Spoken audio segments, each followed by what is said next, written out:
উম্মতের ক্লান্তিকালে বহু বিবাদ বিসংবাদ দেখা দিবে। সেই করুণ মুহূর্তে গৌণ ছোট ছোট কারণে মানুষ একে অপর থেকে বিচ্ছিন্ন হতে থাকবে, ভুলে যাবে ভ্রাতৃত্ববোধ কি জিনিস, ভুলে যাবে নিজের মায়ের পেটের ভাইকেও, এমনকি বাবা ছেলের মধ্যেও বিবাদ বিসংবাদ দেখা দিবে। খুব তুচ্ছ বিষয়, সাহাবায়ে কেরামের কাছে দুনিয়া কোনো বিষয় ছিল না, কিন্তু এখন দুনিয়াবি বিষয়ে সবচেয়ে বেশি ফাসাদ হয় কি হয় না? সাহাবায়ে কেরামের কাছে দ্বীনের গুরুত্বপূর্ণ বিষয়াদি বেশি ম্যাটার করত, ফরজ, ওয়াজিব, সুন্নাহ এগুলো। হযরতে আবু বকর সিদ্দিক রাদিয়াল্লাহু তাআলা আনহু হুজুরের ইন্তেকালের পর কিছু লোক যাকাত দিতে অস্বীকার করল। হযরত আবু বকর বলে, হুজুরের জামানায় যে 1 পয়সাও যাকাত দিয়েছে আর এখন দিতে চাচ্ছে না, তার বিরুদ্ধে আমি যুদ্ধ ঘোষণা করি। এর মাধ্যমে বুঝতে পারি সাহাবায়ে কেরামের অনুভূতি, সাহাবায়ে কেরামের পরিপূর্ণ চিন্তাধারাই ছিল যে দ্বীন যেন অবিকৃত থাকে, কোনো ধরনের বিকৃতি যেন দ্বীনের মধ্যে না ঘটে। দ্বীনের ফরজ বিধানগুলোর ক্ষেত্রে সাহাবায়ে কেরাম এমন করেছে। কিন্তু দুঃখজনক বিষয় হলো, দিন যত যায় বিভাদ তত বাড়ে, কমে না। ঐক্যের জোয়ার আর সৃষ্টি হয় না, একে অপরের হাত ধরতে পারি না, আমরা শুধুই দূরে চলে যাই। গৌণ বিষয়ে হাত কোথায় বাঁধবো? হ্যাঁ, আমিন কি জোরে বলবো না আস্তে বলবো? তারপর ফরজ নামাজের পর সম্মিলিত মুনাজাত করব না করব না? কোনো একজন ব্যক্তির সাথে দেখা হলে মুসাফাহা কিভাবে করব, মুআনাকা কিভাবে করব?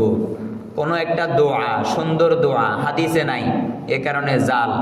এই যে আমাদের মধ্যে গৌণ বিষয়, অথচ হাত কোথায় বাঁধবো? হাত না বাঁধলে কি নামাজ হবে না? রফউল ইয়াদাইন না করলে কি নামাজ হবে না? গৌণ বিষয় এগুলো।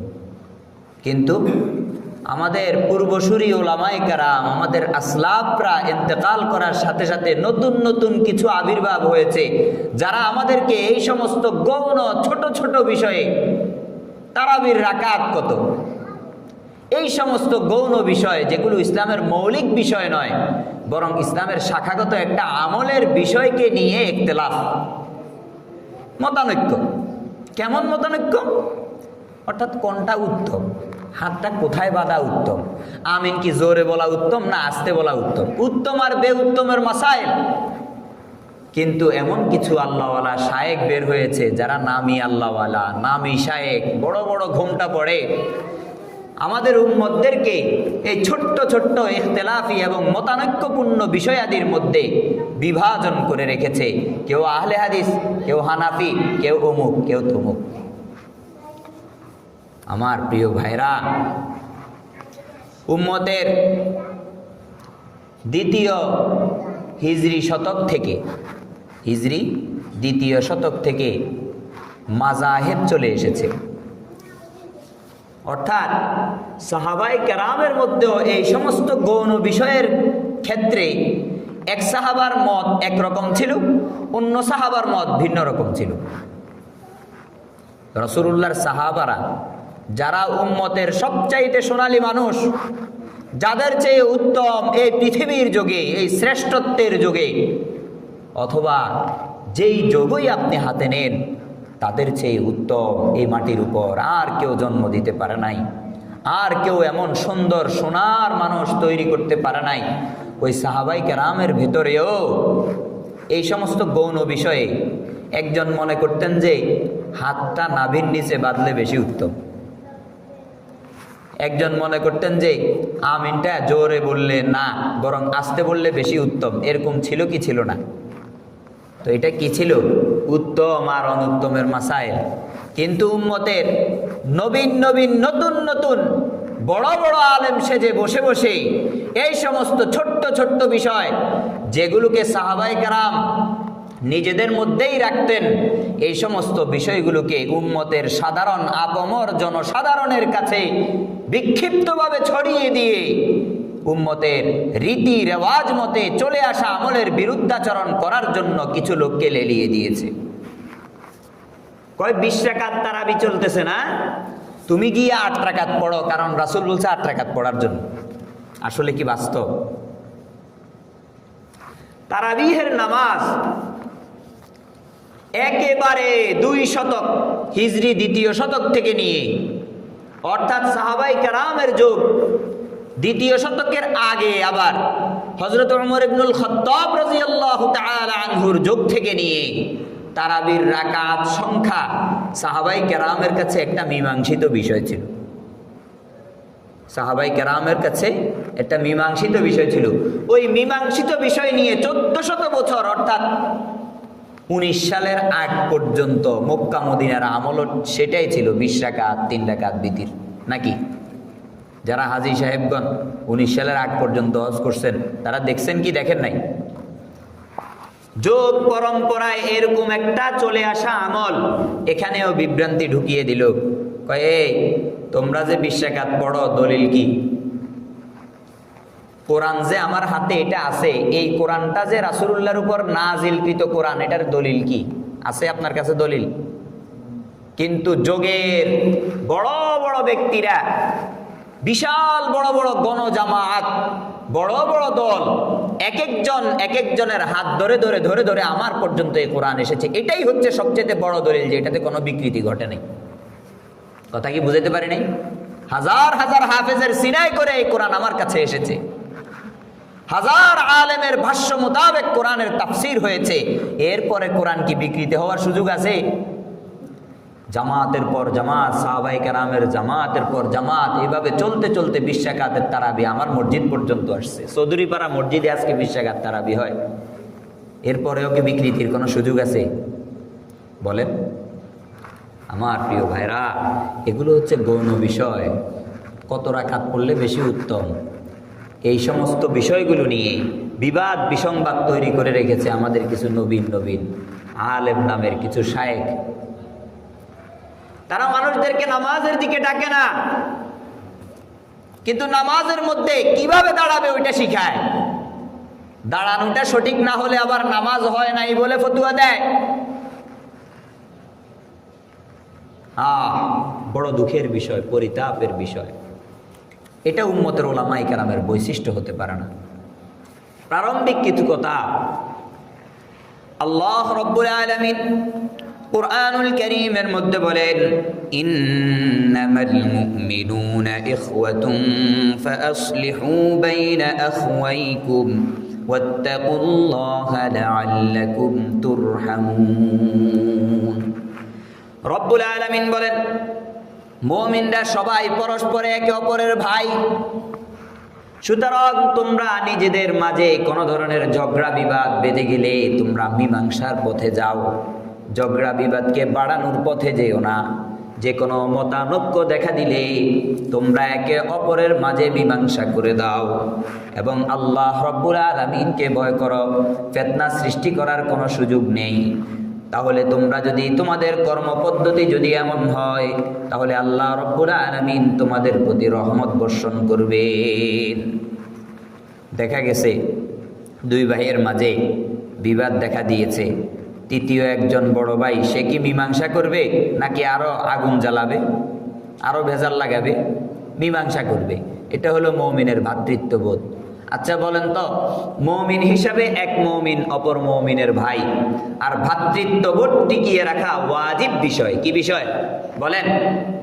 আর গৌণ যেই বিষয় নিয়ে আমি ঝগড়া করতেছি, আমি 8 রাকাতের পক্ষে গেলাম, আরেকজন 20 রাকাতের পক্ষে গেল, এই তো মারামারি ঠুসাঠুসি এই যে শুরু হলো, ওই বিষয়টা ছিল উত্তম আর বেউত্তমের মাসালা। কিসের মাসালা? ওয়াজিবকে ছেড়ে আমি আমার ভাইকে দূরে ঠেলে দিলাম, অমুক বলে তমুক বলে ট্যাগ লাগাইয়া শেষ, তুমি তো শেষ। এটা তো উম্মতের কাজ হতে পারে না। এটা তো একজন ভাই অপর ভাইয়ের সাথে এই আচরণ জীবনেও হতে পারে না। এই কারণে নবী করিম সাল্লাল্লাহু আলাইহি ওয়াসাল্লামের উপর আয়াত নাজিল হয়েছে, আল্লাহ রাসূল সাল্লাল্লাহু আলাইহি ওয়াসাল্লাম কোরআনের আয়াত আমাদেরকে শুনিয়েছেন, ওয়ালা তাকুনু কাল্লাযীনা তাফাররাকু ওয়াখতালাফু মিন বা'দি মা জাআহুমুল বায়িনাত। আল্লাহ রাসূল সাল্লাল্লাহু আলাইহি ওয়াসাল্লামের উপর যে আয়াত নাজিল হয়েছে সেখানে বলা হয়েছে, তোমরা ওই সমস্ত কাফের মুশরিকদের মতো হয়ে যেও না, যারা নিজেদের মাঝে মতানৈক্য সৃষ্টি করেছে, মতবিভেদ সৃষ্টি করে রেখেছে। সত্য তাদের কাছে এসে যাওয়ার পরও সেটাকে গ্রহণ করে নাই, গ্রহণ করবে কি করে নাই, করবে কি করবে না, দলে দলে লিপ্ত হয়ে গেছে।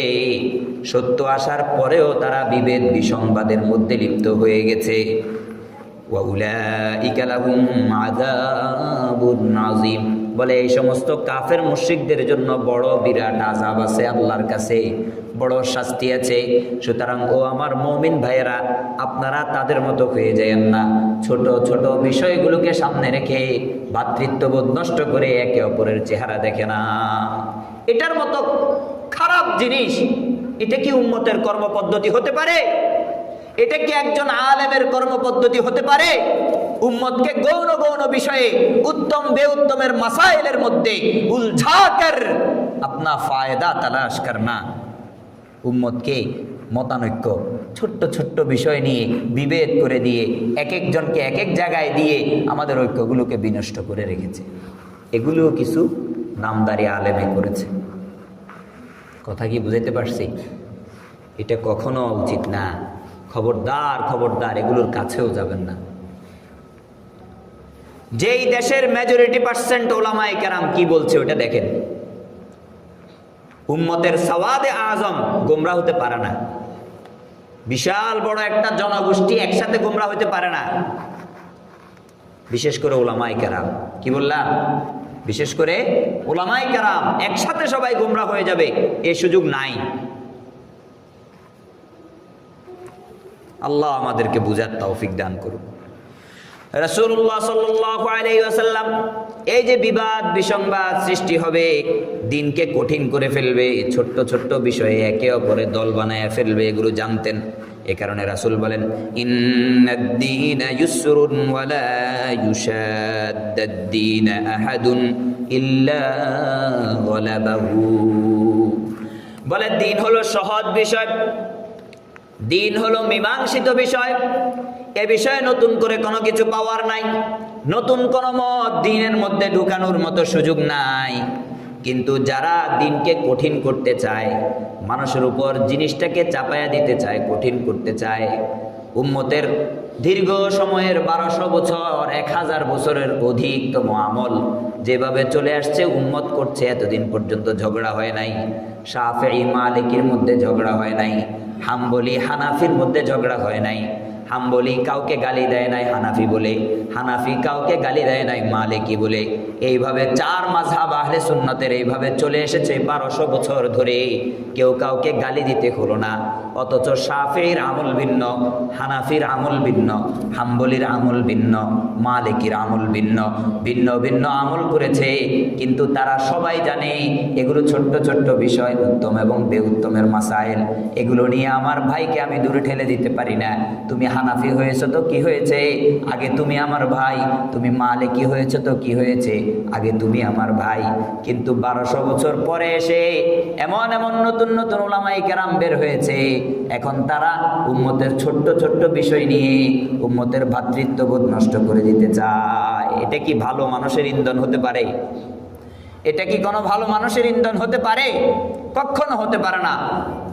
রাসূল তাদের ব্যাপারে জানতেন, তারা দিনকে এভাবে কঠিন করে ফেলবে, একটা জায়গায় সীমাবদ্ধ করে ফেলবে, বলবে 8 রাকাতই সুন্নত, 8 রাকাতের বেশি পড়লে বেদাত। এই কথাটা রাসূল জানতো। কথা কি বুঝে আসছে? এই কারণে রাসূল বলে, দিনের ব্যাপারে যারা কঠোরতা করবে, দিনকে যারা কঠিন করতে চাবে, তারা নিজেরা পরাজিত হবে। তারা দিনকে কখনো পরাজিত করতে পারবে না। অন্য হাদিসের মধ্যে রাসূলুল্লাহ বলেন, বাশশিরু ওয়ালা তুনাফিরু, বলে সুসংবাদ দাও, ভালো কিছু প্রচার করো, ঘৃণা সৃষ্টি করো না উম্মতের মধ্যে। খবরদার খবরদার, তুমি আলেম হয়েছে তো কি হয়েছে, তুমি অনেক বড় আলেম হয়ে গেছো, কিন্তু মুজতাহিদ ওলামায়ে কেরাম ইমাম আবু হানিফা, ইমাম শাফিঈ, ইমাম মালিকের মতো তো হইতে পারো নাই। তারা ছিল রাসূলের পরের যুগের সোনালী যুগের মানুষ, তাদের মতো উত্তম বড় বড় আলেম এই যুগে তৈরি হবে না। হবে? হওয়া সম্ভব? যারা সাহাবাই কেরামকে সোনালী যুগ পেয়েছে এমন ব্যক্তির চেয়ে উত্তম সোনায় সোহাগা এই যুগের বড় বড় শায়েখ কিভাবে হবে? আমাকে বুঝান না ও আমার ভাইরা। কেউ যদি আমাকে বলে যে সাহাবাই কেরাম থেকে উত্তম একজন ব্যক্তি আমাদের গ্রামে আসছে, বিশ্বাসযোগ্য কথা কথা বলেন। যারা রাসূলকে দেখে আমল শিখেছে ওই সমস্ত ব্যক্তি, যারা সাহাবায়ে কেরামকে দেখে আমল শিখেছে ওই সমস্ত ব্যক্তি, যারা তাবেঈনদেরকে দেখে আমল শিখেছে। রাসূলুল্লাহ সাল্লাল্লাহু আলাইহি ওয়াসাল্লাম বলেন, খায়রুল কুরুনি করনি সুম্মাল্লাযীনা ইয়ালুনাহুম সুম্মাল্লাযীনা ইয়ালুনাহুম। সাহাবীর যুগ, তাবেঈর যুগ, তাবেঈনের যুগ, এই তিন যুগের চেয়ে শ্রেষ্ঠ যুগ আর নাই।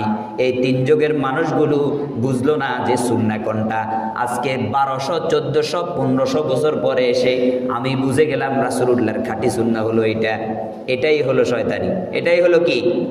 শয়তানি। আল্লাহর কাছে পানা চাই। আমার প্রিয় ভাইরা, এই কারণে রাসূল বলছে খবরদার খবরদার, সুসংবাদ দিতে পারলে দাও।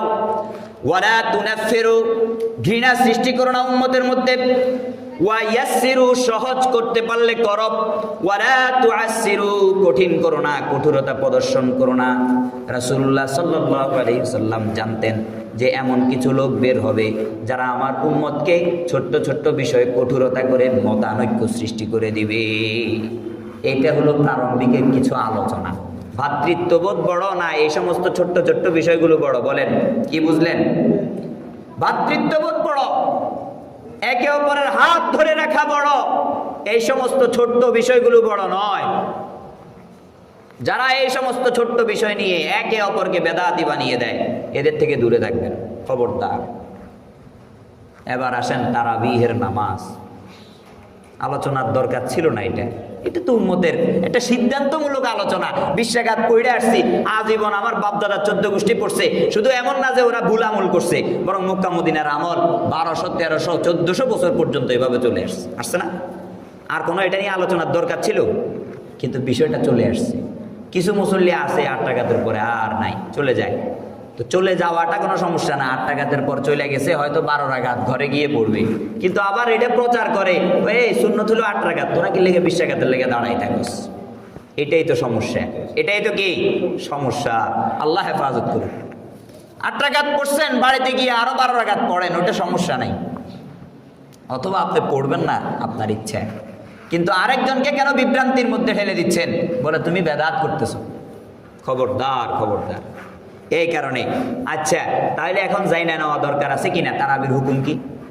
তারাবিহের নামাজ হলো সুন্নতে মুআক্কাদার একটা নামাজ, যেটা রমজান মাসে এশারের নামাজের পরে বিতিরের নামাজের আগে পড়া হয়।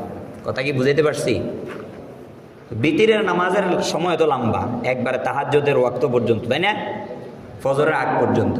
এই সময়ের মধ্যে যে নামাজটা পড়া হয় বিতিরের আগে এশারের পরে, এই নামাজটাকে তারাবি বলে। এটা হচ্ছে সুন্নতে মুআক্কাদা, অর্থাৎ প্রত্যেক ব্যক্তি যেমন ফজরের সুন্নত পড়া ওয়াজিব তার জন্য, সুন্নতে মুআক্কাদা ফজরের সুন্নত ছাড়া যায় না, এমন তারাবির নামাজ প্রত্যেক ব্যক্তিকে পড়তে হবে।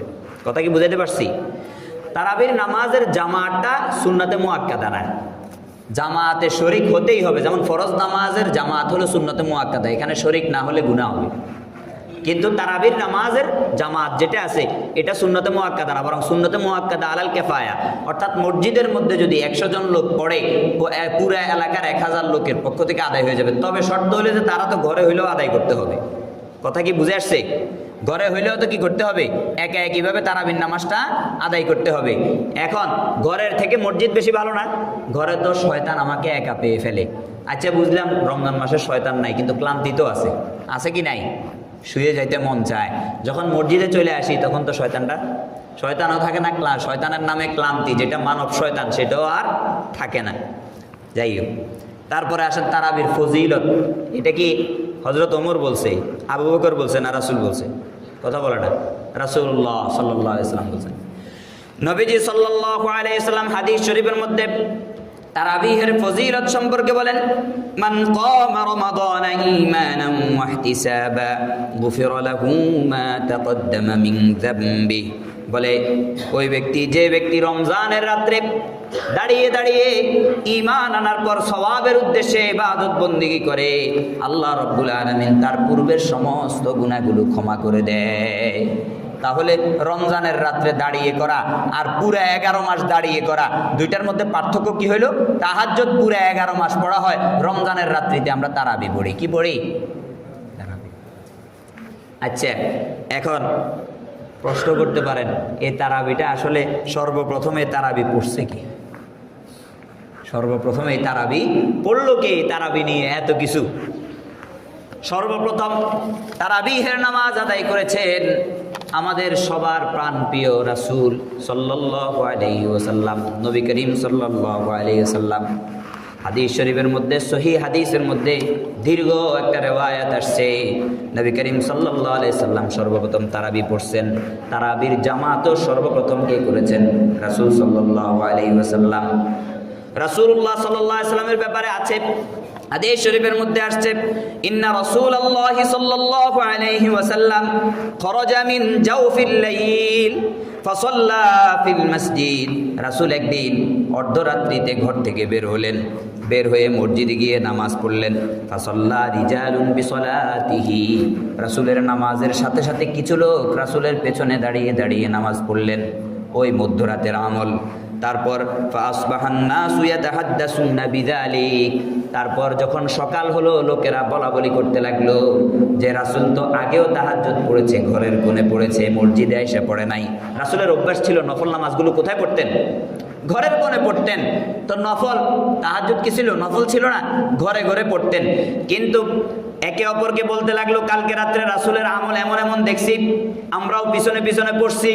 রাসূল মসজিদে আসছে, জামাতের সহিত আমাদেরকে ইমামতি করাইছে, আমরা তার পিছনে দাঁড়ায় দাঁড়ায় নামাজ পড়ছি। এই যে ভিন্ন রকম আমল যখন শুরু হইতো, সাহাবায়ে কেরাম তো আমলের পাগল ছিল, তারা একে অপরের সাথে দাওয়াত দিত, বিনিময় করতো, ভাই কালকে রাত্রে একটা নতুন আমল দেখছি, রাসূল এমন এমন করছে, পরের দিন যাতে আপনি আমি আরো কেউ শরীক হইতে পারে। কথা কি বুঝাইতে পারছি? প্রথম রাত্রের আমল এভাবে চলে গেল। ফাজতামা আকসার মিনহুম, তারপর অনেকগুলো লোক জমা হলো। ফাখরাজা রাসূলুল্লাহ সাল্লাল্লাহু আলাইহি ওয়াসাল্লাম, রাসূল বের হলেন ফিল লাইলাতিস সানিয়া, দ্বিতীয় রাত্রে। ওই যে দ্বিতীয় দিন সকালবেলার আলোচনার কারণে দ্বিতীয় রাত্রিতে মানুষ বেড়ে আরো চৌচির হয়ে গেল, 1 ডবল থেকে 2 ডবল হয়ে গেল, 2 ডবল থেকে 3 ডবল হয়ে গেল। ফাসাল্লু বিসলাতিহি, তারা সবাই রাসূলের সাথে নামাজ আদায় করলো দ্বিতীয় রাত্রিতে। কোন রাত্রিতে? দ্বিতীয় রাত্রিতে। আবার রাসূলের সাথে নিয়মতান্ত্রিক, প্রথম রাত গেল, কিছু লোক দ্বিতীয় রাত্রিতে মুসল্লি বেড়ে গেছে, ওই যে একে অপরের থেকে জানছে তুমি আমল করবা, আমি পিছিয়ে থাকবো, হতে পারে না, আমিও যাব। দ্বিতীয় রাত্রির আমল শেষ। ফাসবাহান নাসু ইয়াযকুরুনা যালিক, তারপরের দিন সকাল হলো, সকালে আবার কিছু লোক যখন বেড়ে গেল, এরা আবার আলোচনা করতে লাগলো কালকে রাতে রাসূলের আমল এমন ছিল। যখন তারা আলোচনা করতে লাগলো, তাদের মুখ থেকে শুনে ফাকাসুরা আহলুল মসজিদি মিনাল লাইলাতিস সালিসা, এমনকি তৃতীয় রাত্রিতে মুসল্লিরা খুব বেড়ে গেছে। তৃতীয় রাত্রিতে মুসল্লিদি মসজিদ ভরে গেছে, কারণ নফল নামাজের জন্য কখনো সাহাবায়ে কেরাম জমায়েত হতেন না। কথা কি বুঝাইতে পারছি? যদি রাসূলুল্লাহর নির্দিষ্ট কোনো ইঙ্গিত না থাকতো, নফলের জন্য জমায়েত হতেন না, কারণ ফরজের জামায়াতের গুরুত্ব কমে যায় এতে করে। কথা কি বুঝাইতে পারছি? সাহাবায়ে কেরাম তৃতীয় রাত্রিতে মসজিদ ভরে ফেলল, ঢলের পর ঢল। ফাখরাজা ফাসাল্লু বিসলাতিহি, রাসূল বের হলেন, তাদের সবাইকে নিয়ে তৃতীয় রাত্রিতে নামাজ আদায় করলেন। ফালাম্মা কানাতিল লাইলাতুর রাবিআ আজাজাল মসজিদু আন আহলিহি, চতুর্থ রাত যখন হলো, মানুষ সবাই জেনে ফেললো এখন মসজিদে জুমার মতো মুসল্লি হয়ে গেছে, বাহিরেও আর জায়গা নাই, ভেতরেও জায়গা নাই, মসজিদের ভেতরে জায়গা নাই, বারান্দায় জায়গা নাই, জায়গা সংকুলন হচ্ছে না। মসজিদ তার আহাল, অর্থাৎ তার যে মুসল্লিরা আছে, মুসল্লিদেরকে জায়গা দিতে অক্ষম, এমন একটা পরিস্থিতি হয়ে গেছে। আল্লাহু আকবার। ফালাম ইয়াখরুজ ইলাইহিম রাসূলুল্লাহ সাল্লাল্লাহু আলাইহি ওয়াসাল্লাম, কিন্তু রাসূল সেদিন এই কাহিনী দেখে আর হুজরা যেহেতু মিম্বরের সাথে ছিল, হুজরা থেকে যখন দেখলো মসজিদ পুরোটা ভরে গেছে, এখন রাসূল আর বের হয় না। চতুর্থ দিন রাসূল আর কামরা থেকে বের হচ্ছে না, রাসূল আর কামরা থেকে কি করছে না, বের হচ্ছে না। সাহাবায়ে কেরামের অভ্যাস ছিল নামাজের সময় যখন হয়ে যেত, রাসূলের কামরা যেহেতু পাশে ছিল, তো নামাজের সময় হলে কিছু লোক আসসালাত আসসালাত আস্তে আস্তে বলতো, যাতে কামরা পর্যন্ত যায়। রাসূল বুঝতে পারে যে মনে হয় নামাজে কোনো ব্যস্ততা তো থাকতে পারে, ইমামের ব্যস্ততা থাকতে পারে কি পারে না, হ্যাঁ, তো ইমামকে স্মরণ করে দেওয়া এটা একটা ইবাদত, এটা একটা কি ইবাদত, এটা খারাপ কিছু না। তিনিও ভুলে যেতে পারেন, তিনি মানুষ। কথা কি বুঝাইতে পারছি? রাসূলুল্লাহ সাল্লাল্লাহু আলাইহি সাল্লাম যখন বের হচ্ছে না, ফাতাফিকা রিজালুম মিনহুম ইয়াকুলুনা আস-সালাহ, উপস্থিত জনতার মধ্যে থেকে কিছু লোক আসসালাত আসসালাত বলতে লাগলো, আসসালাত আসসালাত বলতে লাগলো। ফালাম ইয়াখরুজ ইলাইহিম রাসূলুল্লাহ সাল্লাল্লাহু আলাইহি সাল্লাম, কিন্তু তারপরেও রাসূল বের হলেন না। হাত্তা খরজা লিসালাতিল ফাজরি, এমনকি রাসূল ফজরের নামাজ পড়ার জন্য বের হলেন, এর আগে আর বাইর হয় নাই। চতুর্থ দিন একবারে ফজরে রাসূল বের হয়েছে, ফজরে রাসূল বের হয়েছে। রাসূল তো জানে গত রাত্রে কি কি হয়েছে, জানে কি জানে না? জানে। হ্যাঁ, ফালাম্মা কজল ফাজরা, অতঃপর রাসূল সাল্লাল্লাহু আলাইহি সাল্লাম সাহাবায়ে কেরামদেরকে নিয়ে ফজরের নামাজ শেষ করলেন। আকবালা আলান নাস, আমি যেরকম আপনাদের দিকে মুখ করে বসে বসে কাজ করতেছি, ওয়াজ করতেছি, রাসূল এভাবে সাহাবায়ে কেরামের দিকে ফিরলেন। ফেরার পর সুম্মা তাশাহাদা, খুতবা পড়লেন, আলহামদুলিল্লাহ নাহমাদুহু, আমরা যেটা পড়ি এভাবে খুতবা পড়লেন, তাশাহুদ পাঠ করলেন। ফাকালা, অতঃপর রাসূল বললেন, আম্মা বাদ, রাসূল বলেন, ফা ইন্নাহু লাম ইয়াখফা আলাইয়া শানুকুমুল লাইলা, বলে রাতে তোমাদের যে অবস্থা হয়েছিল, মসজিদে জায়গা হয় নাই, বারান্দা ভরে গেছে, বাহির পর্যন্ত চলে গেছে, ওইটা আমি জানি। প্রথমে দাঁড়ায় কি বলতেছে, তোমাদের যে অবস্থা হয়েছিল রাত্রে, এটা আমি জানি, আমার কাছে এটা লুকাইতে কোনো বিষয় না। কে বলে? রাসূলুল্লাহ সাল্লাল্লাহু আলাইহি সাল্লাম বলেন, ওয়ালাকিন্নী খাশিতু আন তুফরাদা আলাইকুম সালাতুল লাইল, কিন্তু আমি ভয় করছিলাম এই যে রমজানের রাত্রের নামাজটা না জানি আল্লাহ তোমাদের উপর ফরজ করে দেয়, তোমাদের বেশি সমাগমের কারণে এত দীর্ঘ সময়ের নামাজ যদি তোমাদের উপর ফরজ করে দেওয়া হয়, ফাতাজি আনহা, তোমরা সেই নামাজ আদায় করতে অক্ষম হয়ে যাবে। কথা কি বুঝাইতে পারছি? বলে যে এত দীর্ঘ নামাজ যদি তোমাদের উপর আল্লাহ ফরজ করে দেয়, কারণ ওহির দরজা এখনো খোলা, আমি রাসূল এখনো জীবিত, সব কিছু ঠিকঠাক মতো আছে, এই অবস্থায় আমি যদি এভাবে কর্মবিরতিহীনভাবে নিয়মতান্ত্রিকভাবে যদি তোমাদের এই নামাজ পরিচালনা করতে থাকি, না জানি আল্লাহ রাব্বুল আলামিন রমজানের রাতের জন্য এটাকে ফরজ করে দেয়। ফরজ না 5 রাকাত 5 ওয়াক্ত নামাজ হয়ে গেছে, তাহলে এখানে আলাদা ভাবে ফরজের কি আছে? এটা তো রমজান ভিত্তিক ফরজ, এটা কি মৌসুমি ফরজ, এটা কি মৌসুমি ফরজ। রাসূল বললেন, আমি এই ভয় করছিলাম, আমি চাই না তোমরা অক্ষম হয়ে পড়ো, এই কারণে আমি চতুর্থ রাতে আমি জানা সত্ত্বেও তোমাদের কাছে বের হই নাই। আমি যদি না বের হই তোমরা একা একা হয়ে যাবে, এখন আর ফরজের কোনো সিস্টেম হবে না। আল্লাহ রাব্বুল আলামিন আমি নিয়মতান্ত্রিক করলে সেটাকে ফরজ করার সম্ভাবনা আছে। ওয়াফি রিওয়ায়াতিন, অন্য এক রিওয়ায়াতের মধ্যে আছে, ফাতুফিয়া রাসূলুল্লাহ সাল্লাল্লাহু আলাইহি ওয়াসাল্লাম ওয়াল আমরু আলা যালিক, বলে যে রাসূলুল্লাহ সাল্লাল্লাহু আলাইহি ওয়াসাল্লাম ওই রমজানের পরে ইন্তেকাল করছেন। ইন্তেকাল করার পর বিষয়টা এমন আপন অবস্থায় রয়ে গেছে। এই যে রিওয়ায়াত বললাম, সহিহ হাদিসের রিওয়ায়াত, বুখারী মুসলিমের রিওয়ায়াত, এগুলো কথা কি বুঝে আসছে? এখানে কি বলা হয়েছে 20 রাকাত, 8 রাকাত, 12 রাকাত, 9 রাকাত, 10 রাকাত বলা হয়েছে? কোথাও কি আমি উল্লেখ করছি এই হাদিসের কোথাও 20 রাকাত 8 রাকাত উল্লেখ করি নাই? এর দ্বারা কি বুঝলাম? রাসূল জামাতের সহিত তারাবি পড়ছেন, তারাবি রাসূল স্টার্ট করছেন, রাসূল নামাজ পড়াইছেন এবং রাসূল তারাবি শুরু করছেন।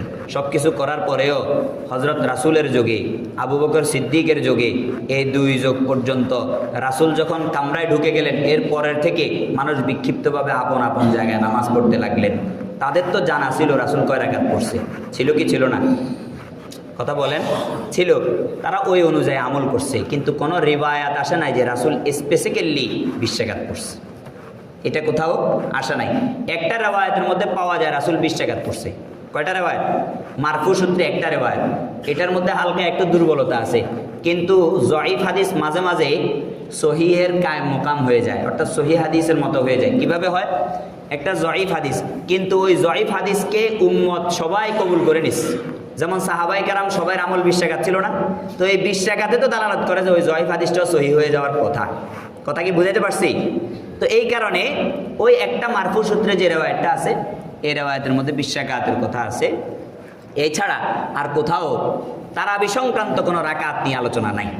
ওটা একটা জয়ীফ হাদিস, ওটা ছেড়ে দিলেও আমল সাবেত করা যাবে, কোনো সমস্যা নাই। কথা কি বুঝাইতে পারছি? আল্লাহু আকবার। এখন আসেন, এই নামাজকে তারাবি কেন বলা হয়? রাসূল তো পড়ছেন, রাকাত সংখ্যা এখনো নির্ধারিত হয় নাই, সামনে আসতেছে আলোচনা, আস্তে আস্তে ধীরে ধীরে করব। বলতেছে যে এই রাকাত, এটাকে তারাবি বলা হয়। তারবিহাতুন একটা শব্দ, আরবি শব্দ। তারবিহাতুন অর্থ বিশ্রাম গ্রহণ করা। কি করা? বিশ্রাম। আমরা 4 রাকাত পরে কিছুক্ষণ বসি না, মানে ক্লান্তি দূর করার জন্য, এটাকে বলে বিশ্রাম। এটা কি? বিশ্রামের সময়। তো তারবিহাতুন শব্দের অর্থ হলো যে এক বিশ্রাম। কয় বিশ্রাম? এক বিশ্রাম। তো তারাবির নামাজে আমরা কয়বার বিশ্রাম নিই? 5 বার। কয়বার? 4 রাকাতের পরে একবার, 8 রাকাতের পরে একবার, 12 রাকাতের পরে একবার, 16 রাকাতের পরে একবার, 20 রাকাতের পরে আরেকবার। কতবার হলো? 5 বার। এই 5 বারের বিশ্রাম। তো এখন তারবিহা হয়ে গেছে তারাবি, অর্থাৎ তারবিহাতুনের বহু বচন হচ্ছে তারাবিহুন শব্দ, অর্থাৎ বহু বিশ্রামের নামাজ, বহু বিশ্রামের। এছাড়া নামাজের মধ্যে প্রশান্তি আছে না নাই? কথা বলেন। রাসূল হাদিস শরীফের মধ্যে বলেন, আরিহনা ইয়া বিলাল, আরিহনা বিহা ইয়া বিলাল। এ বেলাল, নামাজের মাধ্যমে আমাদেরকে প্রশান্তি দাও, অর্থাৎ তুমি আজান দাও, আমরা নামাজ পড়বো, প্রশান্ত হয়ে যাব। রাসূলের নামাজের মধ্যে প্রশান্তি ছিল। কি ছিল? নামাজের মধ্যে প্রশান্তি ছিল। নামাজের মধ্যে আল্লাহু আকবার। হাদিস শরীফের মধ্যে আসছে, জুইলাত কুররাতু আইনি ফিস সালাহ। রাসূল বলে, আমার চোখের শীতলতাকে আল্লাহ রাব্বুল আলামিন নামাজের মধ্যে রেখে দিয়েছেন। আমি যখন নামাজে দাঁড়াই, আমার চোখ শীতল হয়ে যায়, অন্তর প্রশান্তি লাভ করে, আমি খুব ভালো লাগে আমার কাছে। কথা কি বুঝাইতে পারছি? তাহলে রাহাতের নামাজ, তারাবিহের নামাজ মানে কি? রাহাতের নামাজ। অর্থ কি? ক্লান্তি দূর করার নামাজ। ক্লান্তি দীর্ঘ সময় পড়ার এটা নামাজ। বিশ্রাম নিয়ে নিয়ে পড়ি। অন্য নামাজের মাঝখানে বিশ্রাম নেই না। পুরাটা 20 রাকাত, কিন্তু আমরা 2 রাকাত পড়ি, সালাম ফিরাই, আবার 4 রাকাত পড়ি, কিছুক্ষণ বসি, বিশ্রাম করি। হ্যাঁ, এই কিছুক্ষণ যখন বিশ্রাম করি, এখানে নির্দিষ্ট কোনো আমল নাই। আমরা অনেকে একটা দোয়া পড়ি, আচ্ছা এটা পড়লে পড়া যায়, সুন্দর মানে অর্থ আছে, কিন্তু এগুলো কোনো হাদিস শরীফের মধ্যে এরকম স্পেসিক্যালি কোনো আমল নাই। বরং মক্কার মধ্যে যারা তারাবির নামাজ পড়তো, ওরা 4 রাকাত পরে পরে কি করতো? কাবা শরীফ তওয়াফ করতো। কাবা শরীফ। তো মদিনা আলারা দেখলো যে এরা কাবা শরীফ তওয়াফ করে 4 রাকাত পরে পরে, 20 রাকাতের মধ্যে এরা 4টা তওয়াফ দিয়ে দিতে পারে, অর্থাৎ 20-এর পরে আর করে না। মাঝখানে 4 তওয়াফ, 4 তারবিহের মধ্যে, 4টা বিশ্রামের মধ্যে 4টা তওয়াফ দিয়ে দিতে পারে। আর আমরা তো এটা থেকে মাহরুম হইলাম, আমরা তো কাবা শরীফ নাই। ওরা কি করলো? ওরা 4 রাকাতের পরে আরো 4 রাকাত বাড়াইয়া বাড়াইয়া পড়তে শুরু করলো। কথা কি বুঝাইতে পারছি? তো 20 রাকাতের মধ্যে 20-এর পরে যে বিশ্রামের জায়গাটা, ওইটা ছেড়ে আরো 4টা বিশ্রামের জায়গা আছে না, ওই 4 বিশ্রামের জায়গায় 4 4 16, আরো 16 রাকাত বাইরে গেল। কত হইলো? 36 রাকাত। মদিনাওয়ালারা 36 রাকাত পড়া শুরু করলো। সাহাবায়ে কেরামের আমলের প্রতিযোগিতা ছিল এটা। তারা 20 রাকাত পড়ে, তারা তো তওয়াফ সহ পড়তেছে। আমরা যেহেতু তওয়াফ পাইতেছি না, আরো 4 রাকাত করে তারবিহের মধ্যে বাড়াইয়া বাড়াইয়া পড়বো। কত হইলো? 36 রাকাত করে পড়ছে মদিনাওয়ালা। এটা হচ্ছে ওই যুগের আমল। আল্লাহু আকবার। এখন আসেন, তারাবির রাকাত ও জামাত। এই যে রাকাত নির্ধারিত করা অথবা জামাতবদ্ধ করে দেওয়া, উম্মত যাতে বিক্ষিপ্ত হয়ে বিভিন্ন ধরনের ট্যাগিং এর রাজনীতি শুরু না করে, অর্থাৎ তুই এটা তুই সেটা। সাহাবায়ে কেরাম এগুলাতে খুব সোচ্চার ছিল। উখুওয়াত, ভ্রাতৃত্ববোধ নষ্ট হয়ে যাওয়ার মতো কোনো কাজ যেন উম্মতের মধ্যে না ঘটে, এ বিষয়ে খুব সচেতন ছিল কে? খুলাফায়ে রাশিদিন, সাহাবায়ে কেরাম। কিন্তু আমাদের উম্মতের উলামায়ে কেরাম কয় 8 রাকাতই সুন্নত, সব বেদাত। মানে আমিও বেদাতি, আপনিও বেদাতি, চৌধুরীপাড়া মসজিদের সব মুসল্লিরা বেদাতি। কি দরকার ভাই এগুলো নিয়ে? তোয়াতইর দরকার আছে? উত্তম বে উত্তমের মাসালা পড়ে থাক না, কেন এগুলো নিয়ে কথা বলতে হবে? সাহাবায়ে কেরাম থেকে সুন্নাহ আছে, ওই সুন্নাহর যদি কোনো ব্যক্তি অনুসরণ করে, সে বেদাত কিভাবে করলো? যদি সে বেদাতি হয়, তাহলে তো সর্বপ্রথম বেদাত আপনি কাকে বলতেছেন বুঝতেছেন? ওই সাহাবীকে বলতেছেন যার ব্যাপারে রাসূলুল্লাহ সাল্লাল্লাহু আলাইহি সাল্লাম বলেছেন, ইন্নাল্লাহ তাআলা জাআলাল হাক্কা আলা লিসানি উমর ওয়া কলবিহি। বলে উমরের অন্তর, উমরের জিহ্বায় আল্লাহ তাআলা হকটাকে লুকায়িত রাখছে, হকটাকে গচ্ছিত রেখেছে। ওমর জিহ্বা খুললে হক বের হয়, ওমরের অন্তর খুললে হক বের হয়, নূর বের হয়। ওই ওমরকে আপনি বেদাতি বলতে চান? সাবধান হয়ে যান, খবরদার। হযরত ওমর একদিন মদিনার রাত্রিতে বের হলো, বের হওয়ার পর দেখতেছে বিক্ষিপ্তভাবে ওই যে রাসূল যে ঘরে ঢুকে গেল, এরপরে তো আর জামাত হইল না, হয়েছে? এরপরে আর জামাত হয় না। আবু বকরের যোগ এভাবে চলে গেল, ওমরের প্রথম যোগ এভাবে চলে গেল। হযরত ওমর দেখলো যে কিছু মানুষ মসজিদের কোনায়, কিছু মানুষ ওই যে আম গাছের নিচে, অমুক জায়গায় তমুক জায়গায়, কেউ 2-3 জন করে, একজন পড়তেছে, আরেকজন পিছনে দাঁড়ায় শুনতেছে, আবার কেউ একা একইভাবে নামাজ পড়তেছে। কারণ রাসূলুল্লাহ থেকে দেখছে যে রমজানের রাত্রে নামাজ এগুলো, হ্যাঁ, রাসূল ঘরে পড়ে নাই, বাইরে পড়ছে, ওরাও বাইরে পড়া শুরু করছে। কথা কি বুঝাইতে পারছি? তাহাজ্জুদ তো এমনি ঘরে পড়ে। অনেকগুলো পার্থক্য আছে, এত সময় নাই বলার জন্য, কিন্তু মৌলিক মাসালাটা জেনে নেওয়ার জন্য, এখানে মতানৈক্য সৃষ্টির জন্য আপনাদেরকে উপাদান দিতেছি না। আপনাদের দলিল আপনাদেরকে শিখাই দিতেছি এই কারণে না যে আরেকজনকে পাশাগিরি দেখাইবেন। আপনাদের দলিল আপনাদেরকে শিখাই দিতেছি আপনাদের ইবাদতের মধ্যে যাতে মনোযোগ বসে, না যে না আমি যে 20 রাকাত পড়তেছি এটা সাহাবায়ে কেরামের সুন্নাহ, এই কথা জানার জন্য। কথা কি বুঝাইতে পারছি? এই কথাটা জানার জন্য, আরেকজনের সাথে পাশাগিরি দেখানোর জন্য না। তো আমি যেটা বলতে চাইতেছি, হযরত ওমর যখন এই কাহিনী দেখলো, হযরত উবাই ইবনে কাব বড় কারি সাহেব ছিলেন সাহাবায়ে কেরামের মধ্যে, উবাই ইবনে কাব রাদিয়াল্লাহু তাআলা আনহু ওনাকে ডাকলেন। হযরত উবাই ইবনে কাব, হ্যাঁ, হাদিস শরীফের মধ্যে এভাবে আসছে যে আন উবাই ইবনে কাব আন্না উমর আমারা উবাইয়ান আন ইউসাল্লিয়া বিন-নাস। হযরত উবাই ইবনে কাব রাদিয়াল্লাহু তাআলা আনহুর হাদিস, তিনি বলেন রাসূলুল্লাহ সাল্লাল্লাহু আলাইহি সাল্লামের ইন্তেকাল হয়ে গেছে, আবু বকর সিদ্দিকের ইন্তেকাল হয়ে গেছে, পরবর্তীতে ওমরের জামানায় এসে হযরত ওমর আমাকে আদেশ করলেন, যিনি খলিফায়ে রাশেদ তিনি আদেশ করার, তার ব্যাপারে কি বলতেছে? আমারও না, মানে আদেশ করছেন, কারণ উনি বড় ব্যক্তি না। হ্যাঁ, হযরত ওমর রাদিয়াল্লাহু তাআলা আনহু আমাকে আদেশ করলেন আমি যেন মানুষদেরকে নিয়ে ফি রমাদান নামাজ পড়ি। কোথায়? রমজানের মধ্যে। ফি রমাদান মানে কি? রমাদানের মধ্যে যেন আমি মানুষদেরকে নিয়ে একসাথে সালাত আদায় করি। ফাকালা, হযরত ওমর বললেন, ইন্নান নাসা ইয়াসুমুনান নাহারা, মানুষগুলো দিনের বেলা রোজা রাখে, ওয়ালা ইউহসিনুনা আন ইয়াকরাউ, কিন্তু সুন্দরভাবে অনেকে কোরআন পড়তে জানে না। পারেননি আপনারা? আপনাদের এই 20 রাকাতের হেফাজত আমি করতেছি না, এরপরও তো আপনারা আমার ব্যাপারে গীবত করেন। আপনারা এই 20 রাকাতের হেফাজত কে করতেছে? এই যে কেরাত, নামাজের সমস্ত ফরজগুলো আপনার নিজের আদায় করতে হইতেছে, শুধু কেরাতের ফরজটা আল্লাহ আমার ঘরে চাপাই দিছে। কথা বলেন, এটা চাপাই দিয়ে কত বড় নিয়ামত আপনি আল্লাহ আপনাকে দিছে, আপনি কি বুঝতেছেন? কথা বুঝে না? কত বড় নিয়ামত দিছে আপনি বুঝতেছেন? আপনার কোরআন যদি অশুদ্ধ হয় নামাজ হবে? আপনার নামাজ না হওয়া থেকে আপনাকে বাঁচাই দিছে। ফরজ নামাজগুলো আমার দায়িত্বে, আমার ঘরে চাপাই দিয়ে আপনাকে বাঁচাই দিছে, আপনার ফরজ আমলটা হেফাজত করছে। আপনি তো বুঝেন না, কথা কি বুঝাইতে পারছি? তো এটা মজাক করে বলছি, আল্লাহ হেফাজত করুক। তো যাই হোক, ইন্নান নাসা ইয়াসুমুনান নাহারা ওয়া লা ইউহসিনুনা আন ইয়াকরাউ, বলে মানুষ তো সুন্দরভাবে রোজা রাখে কিন্তু সুন্দর কোরআন তেলাওয়াত করতে জানে না। ফালাউ ক্রাতাল কুরআনা আলাইহিম বিল্লাইল, বলে উবাই ইবনে কাব আপনি যদি রাতের বেলা তাদেরকে নিয়ে নামাজ পড়তেন, কোরআন তেলাওয়াত করে শুনাইতেন, কত ভালো হতো। কে বলতেছে? হযরত ওমর বলতেছে। আল্লাহু আকবার। ফাকালা ইয়া আমিরুল মুমিনিন, হযরত উবাই ইবনে কাব বলতেছে, আমিরুল মুমিনিন হাযা শাইউন লাম ইয়াকুন, বলে এই যে জামাতবদ্ধভাবে মানুষদেরকে দিয়ে নামাজ পড়া, এটা তো রাসূলের যুগে 3 বার হয়েছে, এরপরে তো আর হয় নাই, এটা তো ছিল না, এটা নতুন বিষয়। এটা কি সাহাবায়ে কেরাম দেখছেন তাদের হকের ব্যাপারে কত ক্রাইটেরিয়া সৃষ্টি হইলেই তারা প্রশ্ন করে, চাই খলিফায়ে রাশেদ হোক অথবা আমিরুল মুমিনিন অথবা প্রধানমন্ত্রী হোক, কাউকে ছাড়া। আমিরুল মুমিনিন এটা তো আসলে এতদিন ধরে ছিল না, রাসূলের যুগের পরের থেকে এতদিন ধরে ছিল না। ফাকালা ক্বাদ আলিমতু, হযরত ওমর বলে আরে আমি জানি এতদিন যে ছিল না এটা আমি জানি। ওয়ালাকিন্নাহু আহসানু, কিন্তু এটাই উত্তম হবে, কিন্তু এটাই, হযরত ওমর কি বলে? এটাই উত্তম হবে, নইলে লোকেরা বিক্ষিপ্তভাবে যখন দাঁড়িয়ে থাকবে দেখতে সুন্দর দেখা যাবে না, কারণ এটা তো বাহিরে বের হয়ে নামাজ পড়ে। তাহাজ্জুদের নামাজ অনেকেই পড়ে কিন্তু ঘরের কোণে পড়ে, কিভাবে পড়তেছে কেউ জানে না, কিন্তু এটা যখন বাহিরে বিক্ষিপ্তভাবে পড়বে দেখতে খারাপ দেখা যাবে, ভেড়ার পালের মতো, একটা ঘাস খেতে যাবে আর একটা ঢাল খেতে যাবে। কথা কি বুঝাইতে পারছি? খারাপ দেখা যায়, বরং এদেরকে একসাথে জমা করে দেই। আল্লাহু আকবার। ওয়ালাকিন্নাহু আহসানু, হযরত ওমর বলে কিন্তু এভাবে জমা করে দেওয়াটা বেশি উত্তম হবে, বেশি ভালো হবে। ফাসাল্লা বিহিম 20 রাকাতান, অতঃপর হযরত উবাই ইবনে কাব হযরত ওমরের কথা শুনে লোকদেরকে নিয়ে 20 রাকাত তারাবি পড়ছে। কত রাকাত? সহিহ সনদে বর্ণিত। কত সনদ? একবারে বিশুদ্ধ বর্ণনা। সাহাবীর আমল পাইছেন। কখন এই 20 রাকাত আমল করছে? যখন উবাইয়ের পিছনে নামাজ পড়তেছে মুহাজির সাহাবায়ে কেরাম, যখন হযরত উবাইয়ের পেছনে নামাজ পড়তেছে আনসার সাহাবায়ে কেরাম। কথা কি বুঝাইতে পারছি? যোগ মাত্র দ্বিতীয়টা, সাহাবায়ে কেরামের যোগ রাসূলের পরে, খলিফাও মাত্র দ্বিতীয়টা। একজন খলিফা গেছে কয়েক বছরের ব্যবধান, বেশি ব্যবধান না। রাসূল বলেছে তোমরা আমার সুন্নতের অনুসরণ করো এবং আমার খলিফায়ে রাশিদের সুন্নতকে অনুসরণ করো।